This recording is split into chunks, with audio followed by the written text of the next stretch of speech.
Bienvenido, bienvenida a un nuevo episodio de Neuropotencial. Hoy estoy aquí con Emiliano Brunner. Él es paleoneurobiólogo, investigador en el Centro Nacional de Investigación sobre la Evolución Humana de Burgos y también en el Centro de Investigación de Enfermedades Neurológicas de Madrid.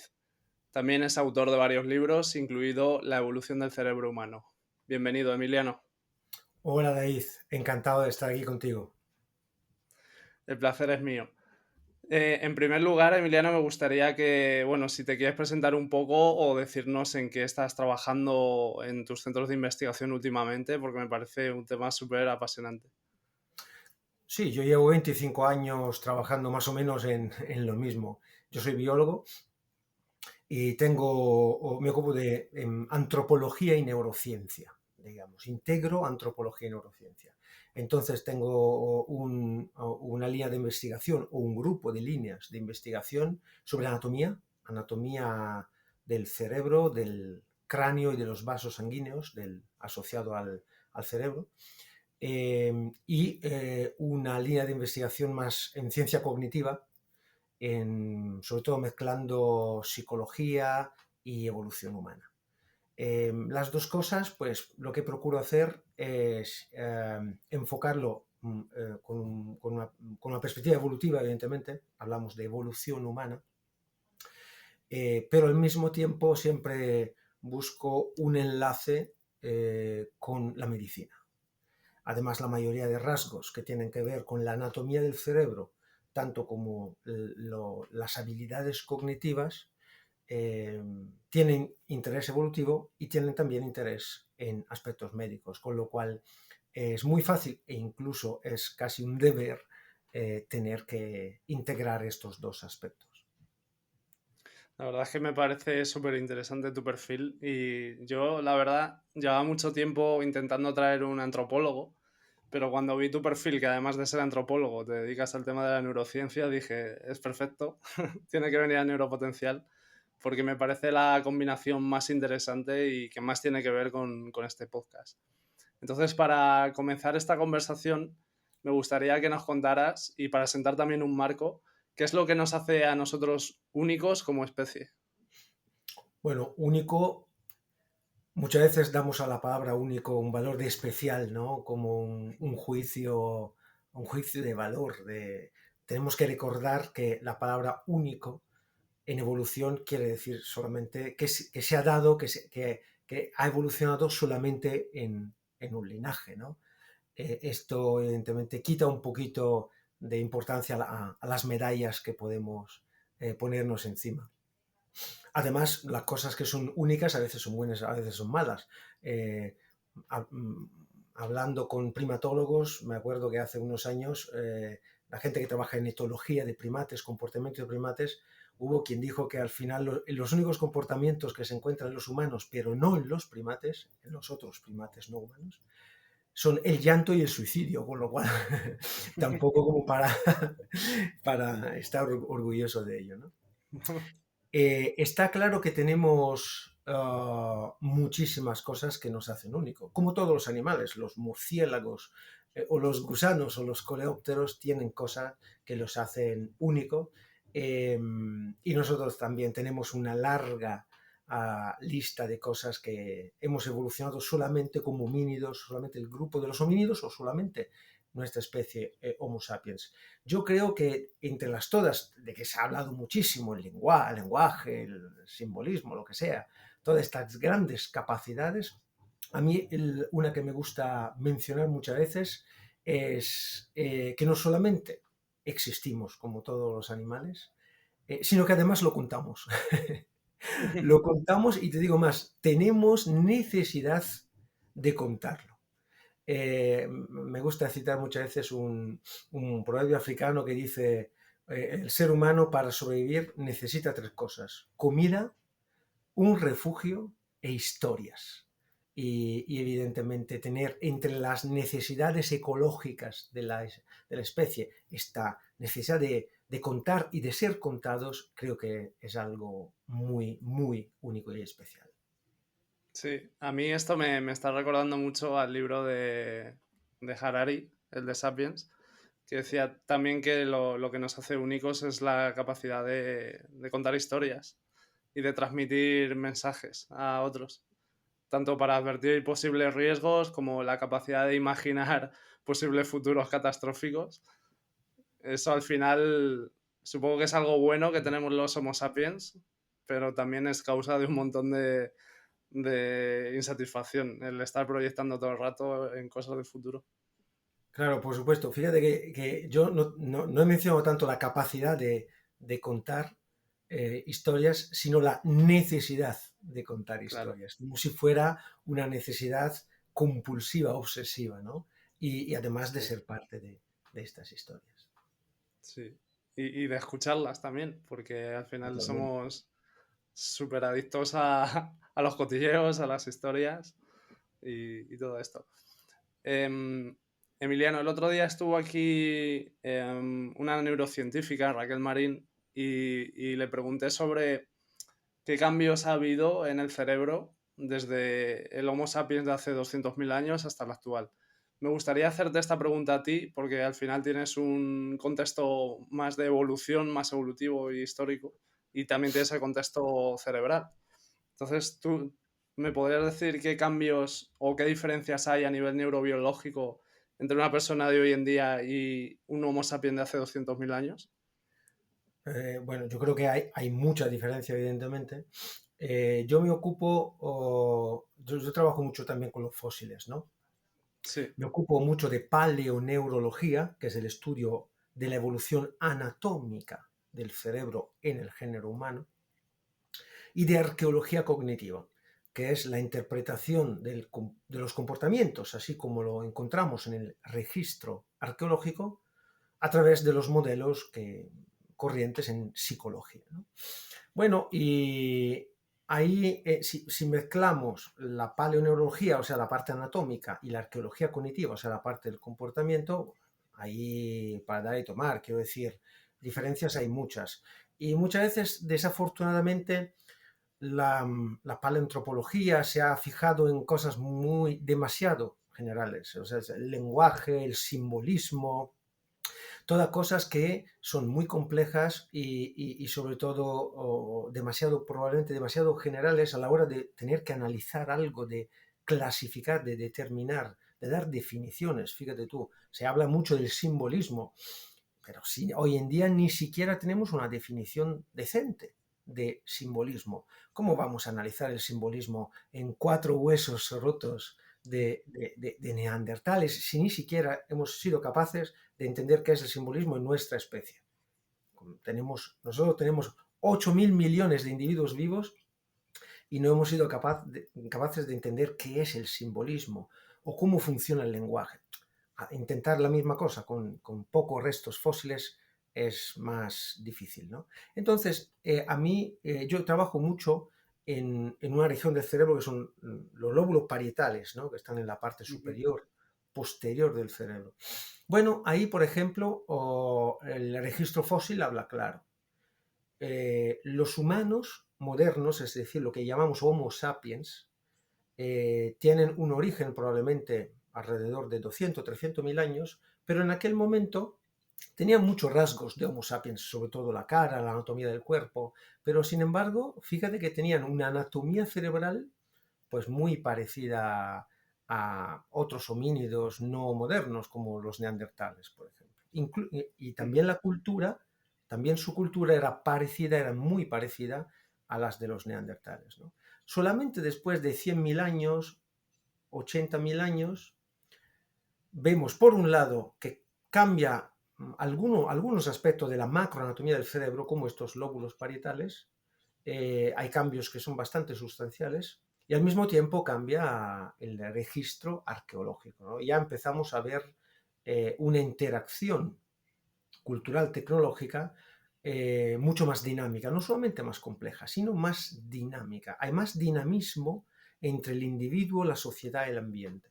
Entonces, fíjate que estos parietales, estas áreas parietales, están implicadas en mil cosas, pero precisamente una función crucial en este caso es que son las regiones que integran cerebro, cuerpo y ambiente.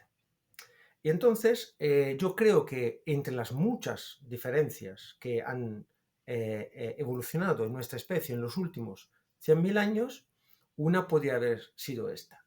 Hemos evolucionado una serie de funciones que nos han hecho más capaces de integrar cerebro, cuerpo y ambiente en un sistema único e integrado. Cuando digo ambiente no me refiero solamente al ambiente ecológico, sino también la cultura o la misma tecnología. Por ejemplo, podrían haber sido esta capacidad de integración lo que nos ha permitido de integrarnos estructuralmente y funcionalmente con las herramientas, empezando a hacer que delegar funciones cognitivas a periféricas que son externas, o sea, las herramientas, la tecnología. Entonces, yo creo que entre los muchos factores que pueden haber cambiado en los últimos 50, 100.000 años, esto es importante. Un aumento de la capacidad de integración entre el sistema nervioso central, es decir, el cerebro, el cuerpo como interfaz dinámica y activa del proceso mental, del proceso cognitivo, y el ambiente externo. Una integración que ha creado un flujo de información. Este flujo de información yo creo que podemos llamarlo proceso cognitivo, es decir, lo que solemos llamar mente. Yo siempre he oído la típica historia de que si coges un Homo sapiens de hace 200.000 años y lo pones hoy en día, crecería como un niño normal y no se notaría la diferencia. Con esto que me cuentas, imagino que sí que se notaría realmente esta diferencia. Creo que sí, pero pues tú lo has dicho, es una historia, Claro. con lo cual historias podemos contar cuanta queremos y está bien contar historias. Lo que no hay que confundir son las historias que son fundamentales con la ciencia, ¿no? Son dos cosas diferentes. Yo a menudo hablo de la diferencia entre probabilidad y posibilidad, ¿no? Las historias o incluso muchos campos de la cultura humana, la religión, por ejemplo, tienen que ver con la posibilidad, lo que es posible que pase y sabemos que todo es posible. Sin embargo, la Claro. ciencia tiene que ver con la probabilidad, es decir, un modelo cuantitativo que nos diga si una hipótesis es más o menos probable. Entonces, tenemos que trabajar en ambos frentes, pero no mezclarlos, ¿no? Muchas veces confundimos, por ejemplo, hipótesis científicas con opiniones personales y ahí hay de vez en cuando un poquito de confusión ingenua. Otras veces, sin embargo, no, otras veces se está un poquito engañando, ¿no? Entonces, está bien tener hipótesis científicas y está bien tener, fundamental, opiniones personales, pero claro, no tenemos que vender la una con la otra, sino perdemos. Por un lado, perdemos poder científico y al mismo tiempo perdemos poder narrativo, ¿no? Y esto creo que no nos conviene. Me ha gustado mucho esa respuesta y creo que tenemos que tenerlo en cuenta, de que a veces confundimos un poco ambos conceptos. ¿Es posible que estos cambios que has comentado se estén acelerando en los últimos años debido a los continuos cambios exponenciales que está habiendo en nuestro estilo de vida, por ejemplo, con la comida ultraprocesada, con la tecnología, etcétera? Totalmente, totalmente. Muchas veces, bueno, aparte que sufrimos lo que se llama muchas veces un mismatch evolutivo, es decir, un desajuste evolutivo, estamos programados genéticamente, evolutivamente, para un tipo de ambiente y nos encontramos en otro muy distinto, no estamos preparados. Pero además tenemos una capacidad plástica de nuestra biología que funciona súper bien, pero tiene limitaciones. Tiene limitaciones y entonces lo que se puede dar es que nuestra plasticidad no llegue a tanto, o incluso que situaciones donde la plasticidad de nuestra biología sí que alcanza, pero genera efectos secundarios, ¿no? Claro. Entonces, todo esto, ¿cómo se tiene que lidiar con todo esto? Bueno, autoconocimiento. Autoconocimiento tanto como especie como individuos. Entonces, como especie, por esto yo me interesa mucho mezclar, por ejemplo, evolución y medicina, porque, hombre, la evolución cuida de la especie, la medicina cuida de los individuos, ¿no? La evolución puede pasar olímpicamente del bienestar de los individuos, pero la medicina no puede pasar de la evolución, porque ahí están nuestros límites, ¿no? Que tenemos que conocer como especie. Entonces, a nivel de biología evolutiva, desde luego, utilizar los conocimientos que tenemos sobre nuestra filogenia, nuestra historia natural, para saber dónde podemos pisar tranquilamente y dónde es mejor no meternos para no sufrir excesivamente la contrapartida, ¿no? Pero esto lo mismo a nivel de individuo, ¿no? A nivel de individuo tenemos evidentemente la única forma de gestionar todo esto es conocernos a nivel individual. Y fíjate que nuestra cultura, nuestra sociedad no nos da una formación, una educación de conocimiento personal, ¿no? Nuestra cultura nos acostumbra a acatar, acatar lo que es la tendencia del momento y da por hecho que está bien, que esto no es un error. Vamos, que si analizamos la medicina, la nutrición, nos dan informaciones que son fundamentales. Pero no olvidemos que todos estos campos trabajan en tendencia promedia, en poblaciones, en muestras, correlaciones generales, patrones generales. Luego, el individuo, tú y yo, somos una combinación muy peculiar de Claro. biología, de psicología, con lo cual, a pesar de que nos viene muy bien saber cuál es la tendencia general, el patrón general sobre un tema de nutrición o de medicina o de bienestar, pero luego tú te tienes que conocer a ti mismo Claro. para saber cuándo come, cómo, dónde y por qué entrar en cierta dinámica. Y desde luego, nuestra sociedad no nos entrena en esto, con lo cual es una responsabilidad nuestra. Tú has mencionado la nutrición. ¿Cuántas veces oímos que las tendencias nutricionales cambian? Lo que hoy es bueno, es Sí. recomendable, mañana es malo, ¿no? Lo sabemos perfectamente. Ya, esto a nivel general. Pero un tipo de nutrición, un tipo de alimentación, ¿a ti cómo te sienta? Y no estoy evidentemente hablando hedonísticamente de que me guste o que no me guste. ¿Sabes? Claro. O sea, me gusta comer cocido y me lo como todos los días. ¿Por qué? Porque me gusta. No, evidentemente, si como todos los días cocido, pues luego, si tengo capacidad de observación objetiva sobre mi fisiología, mi organismo, descubro que aunque me guste, no me sienta muy bien comer todos los días cocido. Entonces, lo que nos falta es esta capacidad de autoconocimiento, que no se saca de la manga de un día va por otro. Hay que desarrollarla, ¿no? Hay que desarrollar la capacidad de observar nuestro cuerpo, observar las reacciones de nuestro cuerpo cuando está integrado en un sistema que es nutricional, social o climático que sea, y saber observar de forma desapegada, saber conocer cómo nuestro cuerpo se comporta y luego esta evidentemente es la clave para luego poder ser libre de decidir si una cierta tendencia o un cierto hábito me conviene o no me conviene. Me ha gustado mucho que digas el tema del autoconocimiento, porque al final es el consejo que más se ha repetido en este podcast, en los diferentes ámbitos, no solo pues, en este caso en la paleoneurobiología, sino tanto en nutrición como en gestión de emociones, como en cualquier cosa, en cualquier aspecto de tu vida, al final necesitas autoconocimiento. Necesitas saber la ciencia que hay detrás, pero luego aplicarla en ti, probar y tener ese feedback y quedarte con lo que te hace sentir bien a largo plazo. Entonces, me parece muy interesante. Y, por ejemplo, con el tema de la nutrición que has tocado, hay un estudio que me gusta mucho. Bueno, se han hecho diferentes estudios con esto y al final se ha llegado a la conclusión de que no hay una dieta mejor, sino que lo que nos afecta bien a largo plazo es llevar la dieta que llevaban nuestros ancestros. Es decir, en los países nórdicos, las dietas con más consumo de pescado, por ejemplo. En los países de la India, pues a lo mejor tienen una mayor adaptación al arroz. Entonces, no hay algo que sea común para todo el planeta, sino que depende de tus adaptaciones como especie. Y yo esto lo tengo como referencia porque al final, si en nuestra alimentación está claro que lo que nos daña es los productos a los que no estamos adaptados, que son los productos recientes, en este caso los ultraprocesados.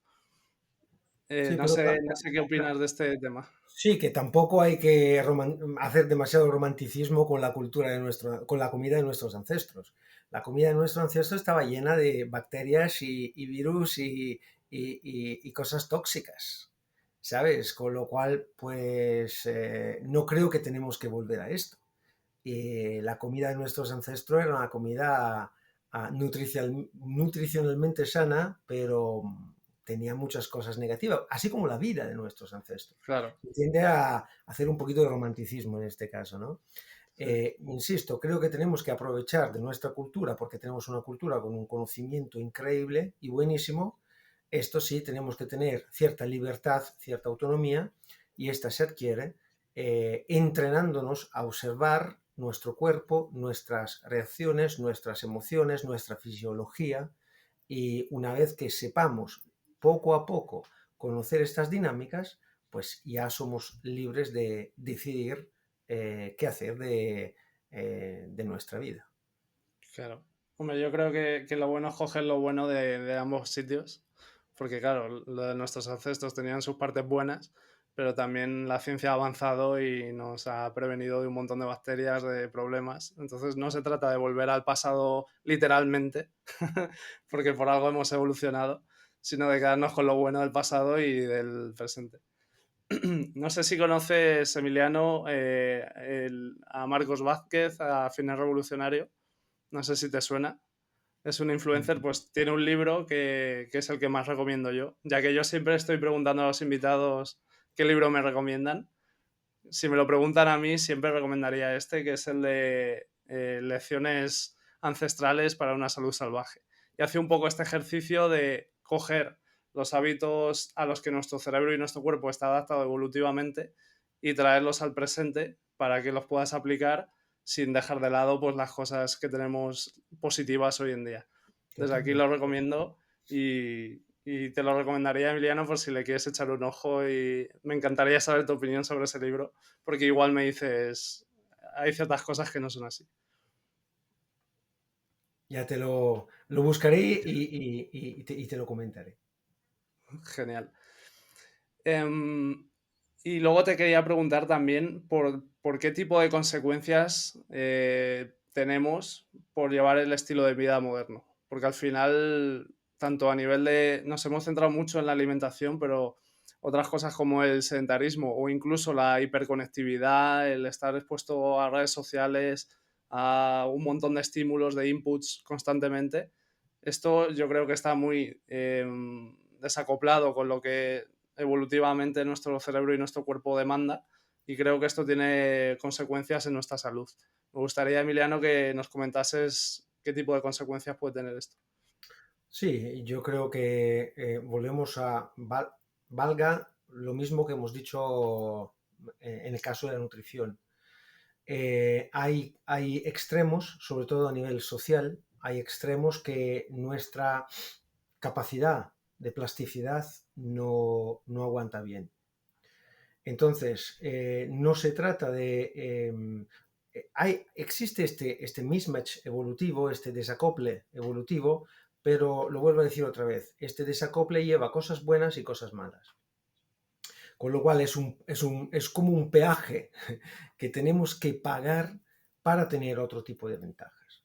El problema es cuando la desventaja no está bajo control.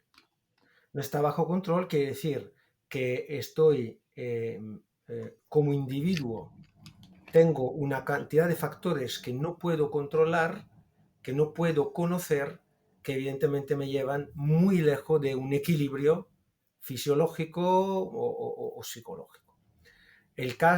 Una de las cosas, evidentemente, por un lado, el tema físico que tú has mencionado, pues pasamos todos los días sentado frente a un ordenador, evidentemente no hay quien pueda defender que esto nos haga bien, pero luego el tema social. Está claro que nosotros tenemos una el, los factores sociales, nuestro sistema social es el que probablemente tiene más rasgos primitivos como primates. O sea, somos muy evolucionados en muchos aspectos cognitivos, pero a nivel de relaciones sociales, pues somos primates cualquiera, ¿no? Entonces, ahí es donde tenemos un anclaje con nuestra filogenia, con nuestra historia natural, no solo anclaje, sino además limitaciones. En el momento que necesitamos para funcionar bien una estructura social y esta estructura social pues se llega a romper, se llega a desgastar, pues claro, ahí podemos seriamente sufrir los daños psicológicos, emocionales de un entorno que ya no se ajusta a nuestras necesidades, ¿no? Entonces, no sé si sabes que en todos los primates el, el tamaño del cerebro es proporcional al tamaño del grupo social. Cuanto más grande el cerebro, se supone más complejidad cognitiva, más Ujú. capacidad de lidiar con un número mayor de personas. Y los humanos somos como todos los otros primates. Y si hacemos una correlación con nuestro tamaño cerebral, descubrimos que los humanos podemos lidiar con 150 personas. Se llama el número de Dunbar, del Sí. antropólogo inglés Robin Dunbar. Entonces, nosotros, esto es un límite que tenemos como especie, como individuos, ¿no? También, ¿no? ¿Qué pasa? Que seguimos teniendo este límite, pero hasta hace 100 años o 50 años, pues mis 150 personas se conocían todas entre ellas, con lo cual ahí se crea una dinámica que va hacia cierto tipo de estabilidad. Hoy en día, mis 150 personas no se conocen entre ellas, con lo cual falta aquella estructura, aquella arquitectura social que como primate nosotros necesitamos para poder expresar nuestro potencial psicológico y cognitivo y emocional dentro de un entorno, dentro de un cierto entorno social. Esto, por ejemplo, es algo que con vivir en ciudades cada vez más grandes o más complejas o dedicarse a una vida que sobre todo es virtual, digital y no tiene aquel vínculo físico, presencial del Sí. contacto social, pues esto puede perjudicar seriamente nuestras habilidades y evidentemente nuestro equilibrio psicológico y por ende fisiológico. Ujú. Ahora me gustaría hablar sobre la inteligencia. La inteligencia es un ámbito muy estudiado desde hace décadas, incluso centenas, y me gustaría preguntarte por... comúnmente se ha pensado que... o se ha centrado mucho el estudio de inteligencia en la inteligencia lógico-matemática, y bueno, también se ha dicho pues, que los seres humanos somos los animales más inteligentes. Te quería preguntar, Emiliano, qué crees que es la inteligencia realmente, si solo es la lógico-matemática o si se puede hablar de más tipos de inteligencia y cómo ha evolucionado esta inteligencia a lo largo de nuestros años. La inteligencia es una de estas cosas, como decía antes, simbolismo, son cosas muy generales, no hay una definición, por lo menos no hay una definición común, no hay una definición cierta. En el momento que no tenemos una definición, un acuerdo y una definición común sobre qué es la inteligencia, te puedes imaginar. Cada uno tendrá su idea, cada uno tendrá su perspectiva. Será difícil de medir o cuantificar lo que sea, porque tú vas a medir una cosa, yo voy a medir otra. Está claro que cuando se habla de inteligencia es mucho más, abulta mucho más lo que es la leyenda urbana Ujú. la sensación personal que no resultados concretos científicos. Fíjate que a nivel de psicología hay muchos psicólogos que están convencidos que, que la inteligencia es una habilidad cognitiva muy general y que hace que todo te salga mejor. Y si no la tienes, todo te sale peor, ¿no? Pero luego hay una versión un poquito más sutil de esta perspectiva que propone que la inteligencia sea una habilidad que es la habilidad de coordinar todas las otras habilidades. De hecho, tú puedes tener una habilidad matemática muy buena, lingüística muy buena, espacial muy buena, mnemónica muy buena, pero si no eres capaz de integrar todas estas juntas, pues claro, probablemente no te va a servir de mucho. Con lo cual, hay quien ve la inteligencia como un factor que integra todo el resto. Luego hay quien piensa que no existe la inteligencia como habilidad general, hay quien piensa que la inteligencia no sea nada más, nada menos que una habilidad concreta, específica, pero muy, muy potente. Por ejemplo, la velocidad mental o la atención, ¿no? Una habilidad específica que si la tienes muy potente, pues entonces ahí vas que chuta. Si tienes mucha velocidad mental, o si tienes mucha atención, o si tienes mucha capacidad de cálculo, esto es suficiente para arreglarlo todo. Y luego hay muchas personas que piensan que no existe algo que sea que podemos llamar inteligencia, o que hay múltiples inteligencias, diferentes formas de ser inteligentes, o que no existe ningún tipo de factor principal y cada uno somos una combinación de cosas distintas y luego pues la combinación puede ser más o menos adecuada, no en absoluto, sino en una situación concreta, en un contexto concreto, ¿no? Con lo cual, pues la palabra inteligencia es muy útil porque necesitamos estas categorías para poder hablar, para poder investigar, para poder dialogar. Incluso necesitamos categorías y etiquetas para poder pensar. Con lo cual, pero bien hablar de inteligencia, pero luego no hay que caer en la trampa de pensar que haya verdades ciertas detrás de esto. En psicología, por ejemplo, se habla muchas veces de dos tipos de inteligencia, una inteligencia fluida, así se llama, que es sí, tu capacidad analítica, y una inteligencia cristalizada, que es más bien, vamos, tu forma de razonar asociada al recorrido cultural, a la formación, al conocimiento, a las informaciones que has almacenado a lo largo de tu vida, ¿no? Y fíjate tú que la inteligencia fluida se sabe que aumenta tu capacidad hasta los 20 y 30 años y luego cae en picado. La inteligencia cristalizada llega a un tope alrededor de 30, 40, 50 años y luego se estanca. Con lo cual, tu respuesta inteligente promedio será un promedio entre las dos, ¿no? Ahora bien, la inteligencia cristalizada depende de la cultura personal, del aprendizaje. ¿Por qué se estanca después de los 40 años? Porque después de los 40 años muchas personas pasan olímpicamente de seguir aprendiendo y ahí se quedan.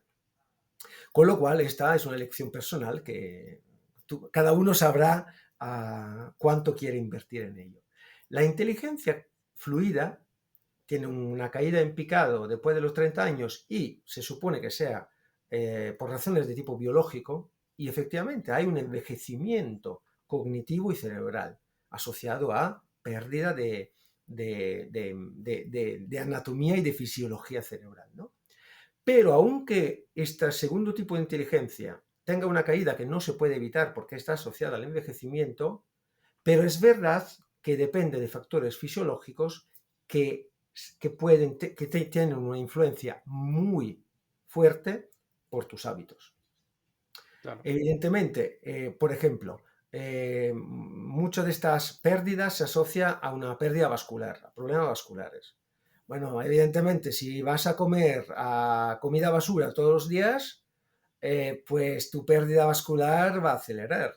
Si tienes una alimentación saludable, bueno, vas a tener pérdida vascular, pero no tan rápida. Con lo cual, en el caso de la inteligencia cristalizada depende todo de ti. En el caso de la inteligencia fluida no depende todo de ti, pero sí que se puede hacer mucho trabajando en los hábitos para acelerar o decelerar eh, el- esta decadencia cognitiva que quien más, quien menos vamos a experienciar todos a lo largo de nuestra vida. Pues sí, me gusta que haya un componente genético, pero que luego haya un componente de hábitos y de decisiones que tú tomas en tu día a día. Totalmente. La voluntad, en este caso, el peso de la voluntad está bastante patente. Ujú. Luego quería tocar, no me puedo aguantar las ganas de tocar un poco el tema de la atención. Mm, Lo digo porque Emiliano tiene muchas entrevistas hablando sobre este tema. Yo recomiendo personalmente la de Nirakara, el canal de YouTube Nirakara, porque me parece que hablan de temas muy importantes en la sociedad de hoy en día. Pero me gustaría tocar un poco este tema, aunque sea brevemente, y es que hoy en día tenemos un problema con el tema de la atención, ya que hemos perdido capacidad de mantener la atención en un ámbito concreto, porque pues, seguramente derivado a que cada vez necesitamos estímulos más cortos y ya sea por las redes sociales o por el placer inmediato, nuestra capacidad de atención necesita estar saltando constantemente y estímulos más cortitos. ¿Qué, qué opinas tú, Emiliano, sobre este tema y si quieres enfocarlo desde otra perspectiva que no hayas tocado aún? Sí, yo, como sabes, creo que la atención, la capacidad atencional, el sistema atencional es algo fundamental, fundamental, tanto a nivel de especie, Homo sapiens, como a nivel individual nosotros, ¿no? Estoy convencido, y lo he publicado en muchos artículos, que una clave de nuestra evolución ha sido llegar a una atención que es sostenida, intencional y consciente. Sostenida en el sentido que podemos mantener la atención más tiempo. Ujú. Intencional quiere decir que yo puedo decidir cuándo encender y apagar el sistema intencional. Y consciente que yo me doy cuenta si estoy atento o al revés, si he perdido la atención, ¿no? Entonces, estas tres características, en mi opinión personal, son las que han hecho de nuestra especie, son las que han permitido a nuestra especie de llegar a tener la complejidad tecnológica y social y por ende cognitiva que tenemos. La atención para mí es el gran factor limitante del sistema cognitivo. Factor limitante quiere decir que es el cuello de botella que si es demasiado estrecho, pues no permite que el resto se desarrolle, ¿no? Con lo cual, lo mismo que decíamos antes, tú puedes tener una grandísima habilidad de cálculo, analítica, lingüística, espacial, mnemónica, lo que quieras, pero si no eres capaz de mantener esta habilidad o estas habilidades por más de 3 segundos, pues probablemente no vas a ser capaz de hacer que todo esto sea productivo, ¿no? Así que una atención, una capacidad de controlar, de ampliar, de sostener esta atención es el cuello de botella que determinará, digamos, la potencia de fuego, ¿no? Otra vez, como por todo lo que hemos dicho antes, nuestra cultura, nuestra sociedad no nos forma en este sentido, no nos educa en este sentido. Con lo cual cada uno al final desarrolla una capacidad atencional un poquito al azar. Quién la tiene mejor, quién la tiene peor, pero al final no habiendo una formación en este sentido es tirar un dado y si va bien o si va mal. Sobre todo hoy en día, donde tenemos un sistema económico que es precisamente basado en aprovecharse descaradamente de la multitud. Cuanto más me puedo aprovechar descaradamente de la multitud, más gano dinero. ¿Y qué tengo que hacer para que esta multitud se deje aprovechar? Pues que no se tiene que enterar que me estoy aprovechando. ¿Y cómo hago que esta multitud no se entere que le estamos quemando el cerebro? Pues quitándole poder atencional. Atención, ¿no? Darse cuenta capaz de tener una perspectiva presente pero alejada para saber qué está pasando, ¿no? No dejarse llevar por automatismos sociales, automatismos biológicos, ¿no? Tenemos otra razón para no hacer demasiado romanticismo con nuestra condición atávica. Pues somos animales, es mejor que tomemos distancia de muchos instintos y que no dejemos que la naturaleza obre de forma descarada. Si no, si tengo que dejar riendas sueltas a mis instintos, me voy a comer cocido todos los días. ¿Sabes? Y no puede ser. Con lo cual, hay influencias instintuales, hay influencias sociales, hay influencias económicas. Si yo no desarrollo una capacidad atencional que me permita ser consciente de todo ello, entro en automatismos sociales, instintuales o económicos que evidentemente me transforman en un zombie que no razona y sencillamente sigue el olor de la carne humana, ¿no? En fin, con lo cual, pues en mi opinión personal, como que nuestra, bueno, por un lado, tiene que haber una respuesta social. Hay un libro buenísimo, se llama El valor de la atención, de Joan Hari. Es un libro excepcional, por favor, que lo lea todo el mundo, para saber qué está pasando con esto de la atención a nivel en nuestra sociedad. Como dice Joan Hari, hay que tener una respuesta social. La respuesta social quiere decir que la sociedad, las instituciones, evidentemente, tienen que poner mano a este asunto, pero la respuesta social, tenemos que comprometernos con esta respuesta social, que pero sabemos, las respuestas sociales llegan en 50 años y como individuos no tenemos tanto tiempo para esperar, ¿no? A nivel individual tenemos que hacer algo. Tenemos que comprometernos con un camino de desarrollo, de crecimiento personal que nos permita desarrollar, ser consciente de estas potencialidades y evidentemente trabajar con nuestros recursos atencionales. Has mencionado el canal de YouTube de Nirakara. Yo colaboro mucho con Nirakara, que ellos trabajan en neurociencia y meditación, y yo estoy convencido que lo que viene a ser la meditación, el mindfulness, el yoga, ese tipo de tradiciones, tanto filosóficas como prácticas, pues claro, son la clave para poder desarrollar poco a poco una capacidad atencional, una conciencia, una capacidad de percepción, cierto desapego que te permite analizar, observar tu propia existencia, así como en una perspectiva integrada con lo que está pasando, para luego poder ser libre, lo vuelvo a decir, libre de poder decidir. En el momento que tú decides que eres libre de decidir, cualquier decisión está bien. Cualquier decisión está bien. Lo importante es que tú la hayas tomado de forma cuanto más libre posible. No existe la libertad absoluta, sabemos perfectamente, somos esclavos de nuestros sentidos y de muchas otras cosas, pero sí que se puede ser más o menos libre y evidentemente el grado de libertad que alcancemos es directamente proporcional, en esto no hay ninguna duda, al grado de bienestar que podemos alcanzar. Cada uno decida qué grado de autonomía necesita para poder alcanzar un nivel de bienestar decente. Pues sin duda que para mí este es el tema más importante que hemos tocado en la entrevista, porque al final es un problema grave el tema de la atención. Las empresas están aprovechando de ello y, y es que es totalmente así, que al final la atención es poder.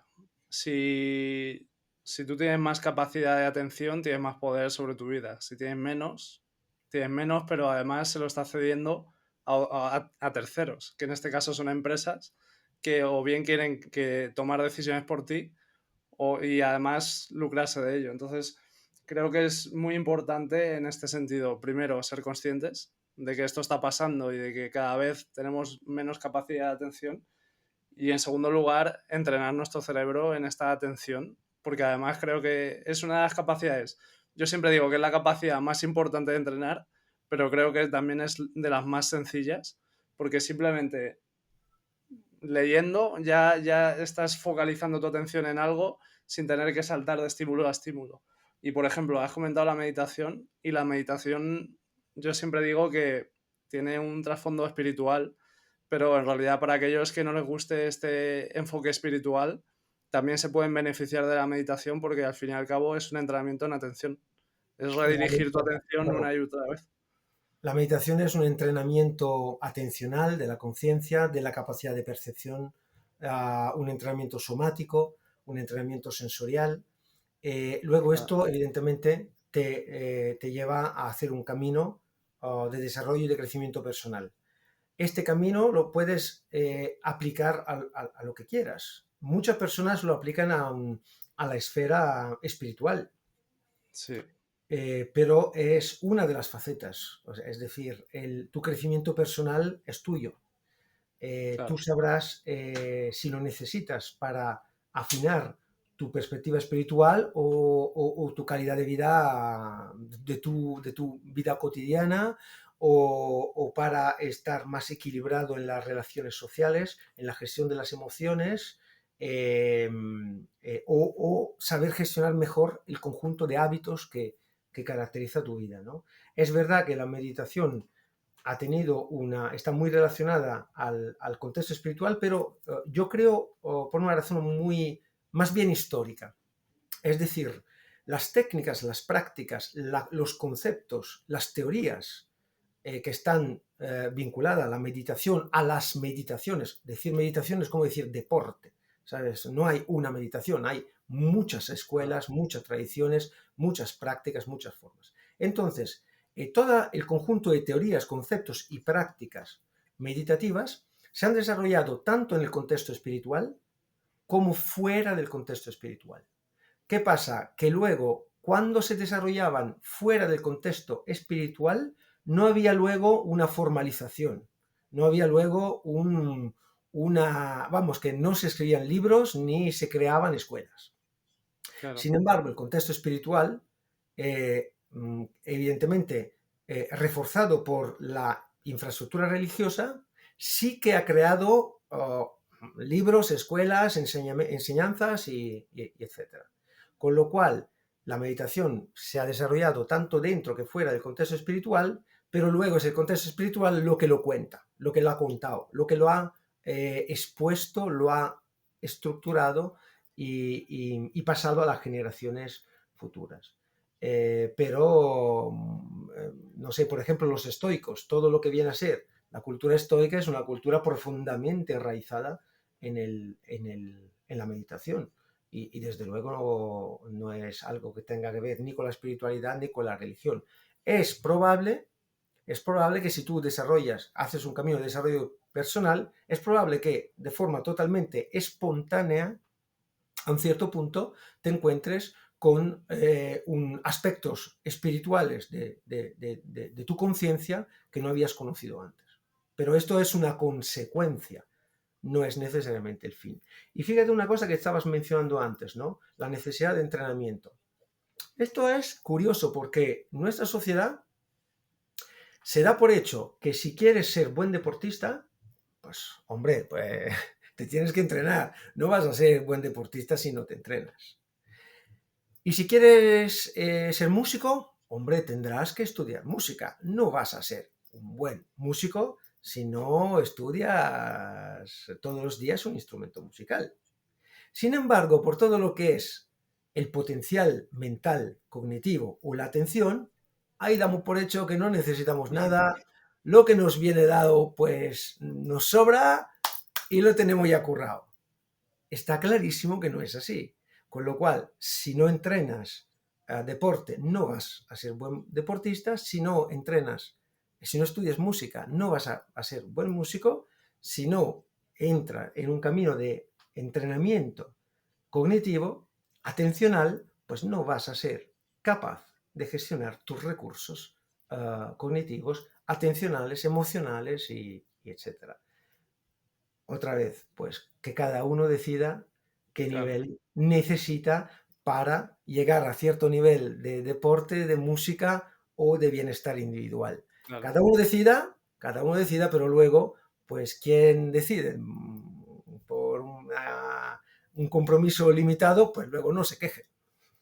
Claro. Yo siempre os digo que igual que la gente entrena actividad física por salud, también debería entrenar actividad mental por salud. O sea, como que creo que debería ser un básico en nuestro día a día el hacer un poco de deporte por salud y hacer un poco de entrenamiento mental por salud también, pero en este caso mental.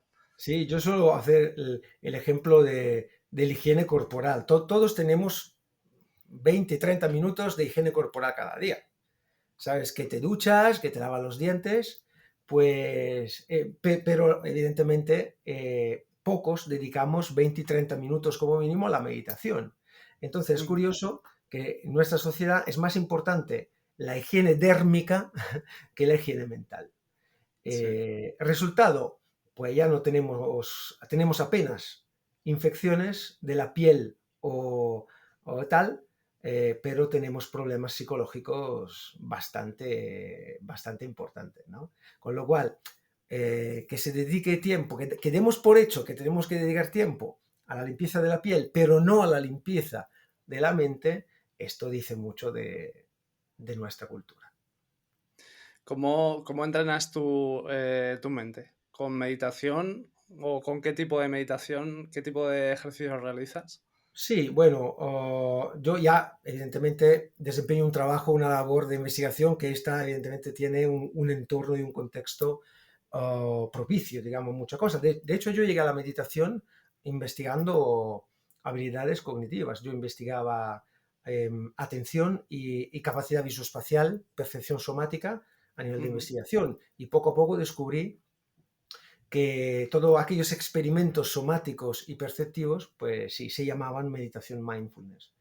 Y soy un forofo de la meditación mindfulness. Digamos que practico diferentes formas de meditación, procuro abrirme a diferentes prácticas, a diferentes conceptos y a diferentes tradiciones para experimentar. Al final, meditar quiere decir utilizar tu cuerpo para hacer experimentos. Entrenar tu cuerpo es haciendo usar tu cuerpo como laboratorio. Y entonces procuro diversificar en este sentido, porque creo que está bien explorar diferentes alternativas, pero tengo que decir que al final lo que a mí personalmente me sienta bien es la que se llama, en nuestra sociedad se etiqueta como meditación mindfulness, que es un Ujú. tipo de meditación donde tú buscas una conexión sensorial en el momento presente a través precisamente de los sentidos, de la percepción del cuerpo. Yo tengo rutinas que hago todos los días. En general practico una hora la mañana cuando me despierto y procuro hacer una segunda práctica formal por la tarde. Aparte estos momentos de práctica formal, es decir, de entrenamiento, es como ir al gimnasio, sí que hago muchos momentos de micro prácticas a lo largo del día. Son momentos en que de transición, por ejemplo, o de esperas, donde tienes un momento para hacer una pequeña práctica consciente, integrada en tu rutina cotidiana. Y luego hay una tercera fase, un tercer modo, que es intentar integrar aquella práctica meditativa en las acciones cotidianas. Es decir, mientras estás caminando, mientras estás comiendo, eh, los tres niveles, la práctica formal, las microprácticas y la integración en las acciones cotidianas, los tres niveles son útiles en diferentes proporciones, ¿no? La práctica formal, evidentemente, es el entrenamiento, es la gimnasia, es cuando vas al gimnasio para que tu bíceps atencional se potencie, ¿no? Pero luego es también verdad que las microprácticas son muy, muy, muy útiles. ¿Por qué? Porque hay muchas a lo largo del día y porque precisamente pones a prueba tu capacidad de integrar la práctica grande en el cotidiano. Y finalmente la integración en tus acciones cotidianas, aquella es la prueba definitiva para ver en qué medida eres capaz de llevar todo lo que has entrenado en un cojín de meditación directamente a tu comportamiento natural. Yo tengo que decir que la meditación la integro más bien en el marco general del yoga. Es decir, el yoga no es solamente, como desafortunadamente se suele presentar en nuestra sociedad, una serie de posiciones de Ujú. estiramiento y de stretching. No, el yoga es una perspectiva mucho más amplia donde el cuerpo y el movimiento y la cultura del cuerpo y de sus percepciones se lleva al territorio de la meditación. Entonces, para mí, todo esto que te acabo de contar, estas rutinas y estas prácticas que procuro llevar a cabo todos los días, se integran más bien en un contexto más general que ese contexto del yoga. Ujú. Qué interesante. Además, con lo que comentabas de las microprácticas, es que en realidad lo que solemos hacer cuando tenemos esos tiempos muertos, si no haces estas microprácticas, es echarte la mano al móvil, ver las Totalmente, notificaciones y entonces ya sales de ese estado de concentración y vas al del piloto automático. Entonces totalmente. me parece muy interesante y yo confieso que caigo en esto de mirar las notificaciones y que voy a plantearme lo de hacer micro meditaciones o por lo menos simplemente respirar y estar presente en esos momentos de tiempos muertos. Y yo creo que eso puede tener un beneficio interesante. Y vas a descubrir percepciones, sensaciones de tu propio cuerpo que no conocías y flipas porque es un mundo que no conoces, es un mundo que no conoces, que es un mundo donde hay mucho por descubrir, por explorar, y este mundo eres tú. Con lo cual es realmente un viaje, y es un viaje muy, muy, pero que muy placentero. ¿Y cómo puede empezar este viaje? Pues para quitar las notificaciones del móvil. Pues sí, porque tampoco aporta mucho. Y ahora, Emiliano, te quería hacer la pregunta del millón. Una pregunta que seguramente no tenga respuesta, pero bueno, quiero saber tu opinión. Que es qué es la conciencia y en qué momento surgió? Bueno, pues otra vez la palabra conciencia puede querer decir mil cosas, cada uno tendrá, no hay una definición, con lo cual cada uno le echa lo que quiere y las palabras son herramientas cognitivas, son herramientas conceptuales que nos ayudan a pensar. Con lo cual, si una palabra te ayuda a pensar, bien, fenomenal. La palabra conciencia es una palabra que ayuda a pensar. Pero claro, luego darle una definición y que sea una definición común, esto es más complicado. Fíjate que además en, en español, o como también en italiano, yo soy italiano, y tanto en español como en italiano tenemos solo una palabra que es conciencia. En inglés hay dos palabras, ¿no? El que se llama consciousness y el que se llama awareness, Awareness. ¿no? Y entonces la segunda, el awareness, es el darse cuenta. Sí. El consciousness es algo más complejo que implica un conocimiento de ti mismo, del self.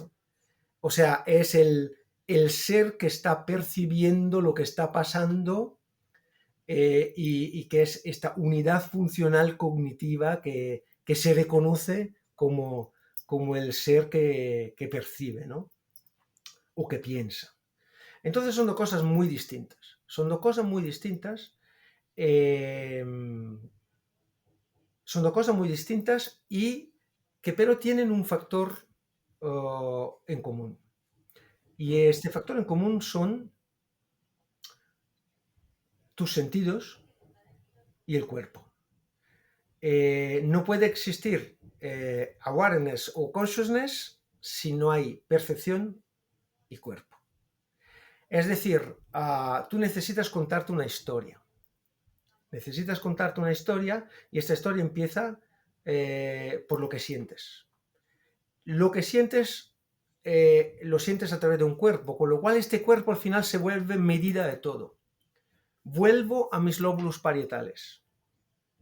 A mis lóbulos parietales que integran lo que siente el cuerpo y lo que vemos con los ojos. Somos primates.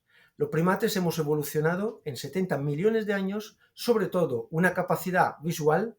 Los primates somos magos de la visión, pensamos con los ojos y hemos desarrollado capacidad táctil en nuestras manos. Es decir, todo el cuerpo es interfaz entre cerebro y ambiente, pero sobre todo 90% del curro está a cargo de ojos y manos. El ambiente entra por los ojos y nosotros interactuamos con la mano, con lo cual, pues ojo y mano, ojo y cuerpo, ojo, visión y cuerpo son nuestra forma de pensar, ¿no? Entonces, este cuerpo se vuelve unidad de medida del espacio, unidad de medida del tiempo. yo, ayer, mañana. Unidad de medida de nuestras memorias, de nuestros recuerdos. De hecho, nosotros nos movemos por los recuerdos, ¿no? A través de los recuerdos. Utilizando analogías cognitivas que son las mismas del espacio, ¿no? Te mueves entre recuerdos, imaginas. Y finalmente, unidad de medida social. Mi cuerpo, yo, otros cuerpos, otra persona es el grupo.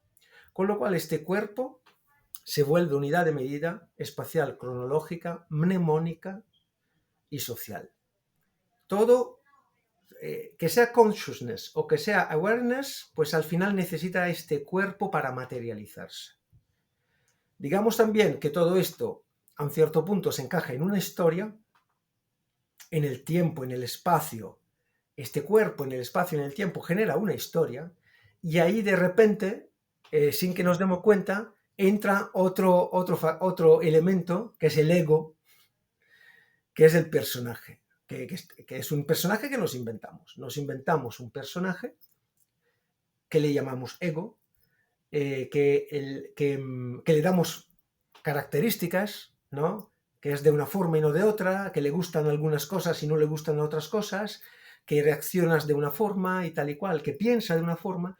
Poco a poco, sin que nos demos cuenta, vamos moldeando este personaje que se llama ego. Y poco a poco, como que es un proceso automático, no nos damos cuenta y este ego de repente se vuelve rey del mambo. Se vuelve el rey del mambo, nos olvidamos de consciousness, nos olvidamos de awareness y el ego domina el escenario. ¿Qué pasa? Que muchas veces lo domina de una forma impropia y suele dar más problemas que ventajas. Entonces está bien en aquel momento volver al awareness, volver al consciousness, volver al cuerpo y quitar un poquito de protagonismo al ego, que suele el 99% de las veces suele ahogarnos. Totalmente. Pero al fin y al cabo, yo estoy pensando según me lo cuentas y al final el ego también es lo que nos permite autoidentificarnos. Es decir, yo como conciencia también entiendo la capacidad de ser consciente de ti mismo. Y claro, con esta historia que te cuentas, en base a tu pasado, tus vivencias, etcétera, y el personaje que te has creado, yo creo que es necesario para hacer esa autoimagen y para ser el único animal que piensa sobre sí mismo y sobre su concepto de yo. Totalmente, necesitamos un ego, es nuestro personaje, con lo cual es nuestra interfaz y tal. El problema no es necesitar un ego, el problema es cuando este ego ya vive de vida propia y empieza a generarte un malestar, ¿no? Claro, Que es, seamos sinceros, es la mayoría de las veces, ¿no? La mayoría de sí. las veces no sabemos que no somos este personaje, es que no somos este ego. El ego domina nuestras vidas y da problemas. Con lo cual el ego está súper bien hasta que no dé problemas. Si el ego da problemas, pues hombre, pues quítale protagonismo, recuérdate que es tu personaje, con lo cual si no te gusta, pues cámbialo.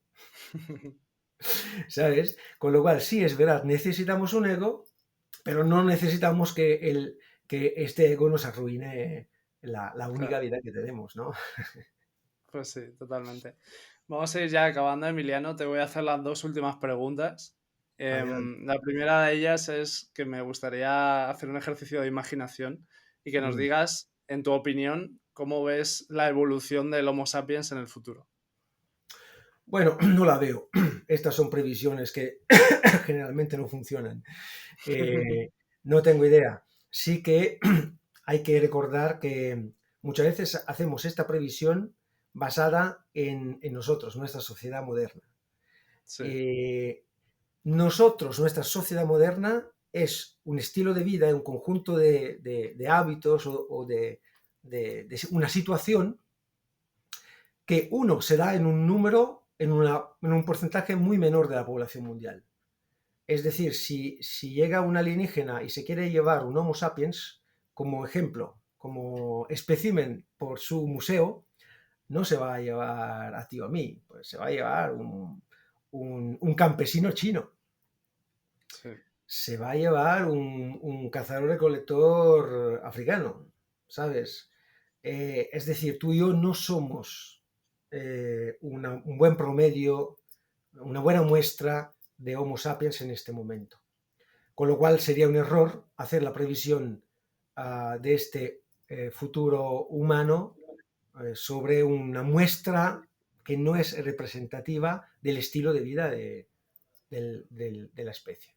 Dos, además, el estilo de vida que tenemos tú y yo es algo que ha aparecido en los últimos 40 años. 40 años sobre de 200.000.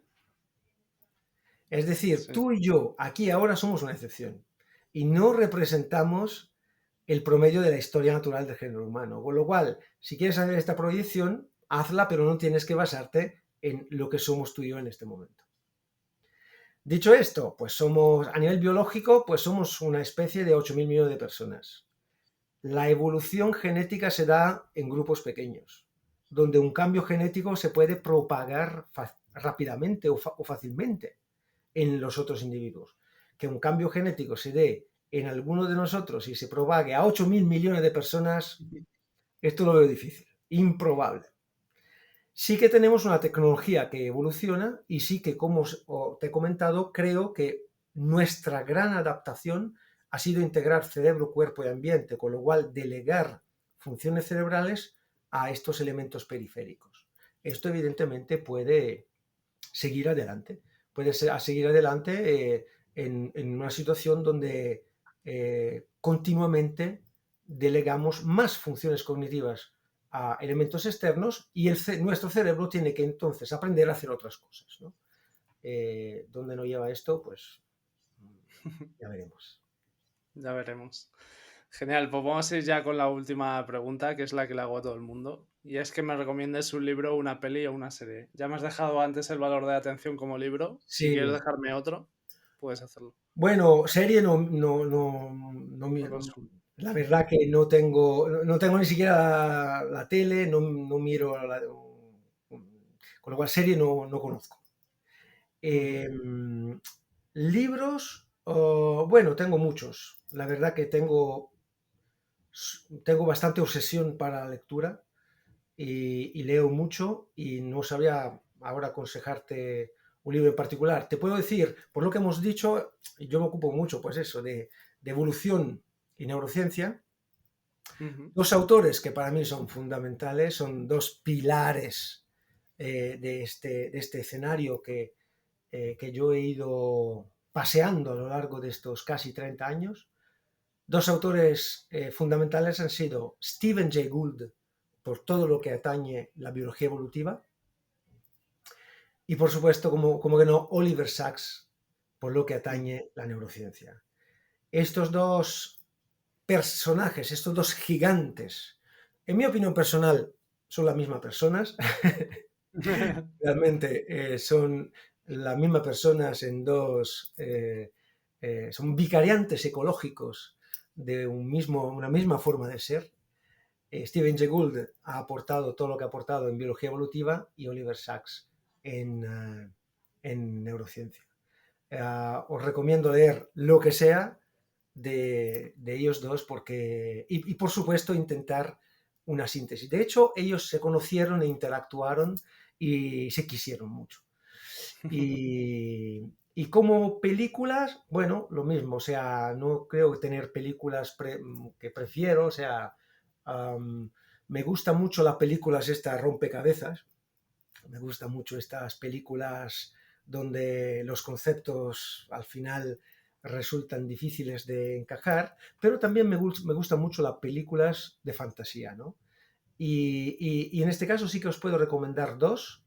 Una es The Big Fish, de Tim Ujú. Burton, y otra es La vida de Pi. Son dos películas que a mí me gustan muchísimo, me parece de un nivel tan profundo y humano. Y en ambos casos volvemos a a la importancia de la proyección visual, de las imágenes, de las historias y del ego, ¿no? A recordarse que, pues, pensamos ser el personaje de nuestra historia, en realidad somos los lectores de nuestra historia. No somos los personajes, somos los que estamos leyendo nuestra historia.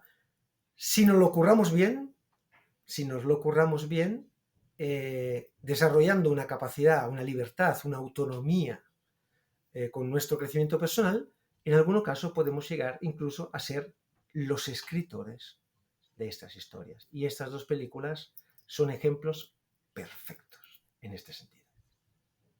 Muy bien, muy bien. Genial, pues lo vamos a dejar por aquí. Creo que ha quedado una entrevista muy interesante. Espero que hayas disfrutado, Emiliano. Bienvenido y muchas gracias por haber venido a Neuropotencial. Pues David, te lo agradezco muchísimo y espero que habrá más. La siguiente en persona. Vale, me Y apunto. nada, a los oyentes espero que os haya gustado. Si es así, compartidlo con las personas que creáis que les puede interesar. Y nos vemos en el siguiente episodio. Un abrazo. Hasta luego.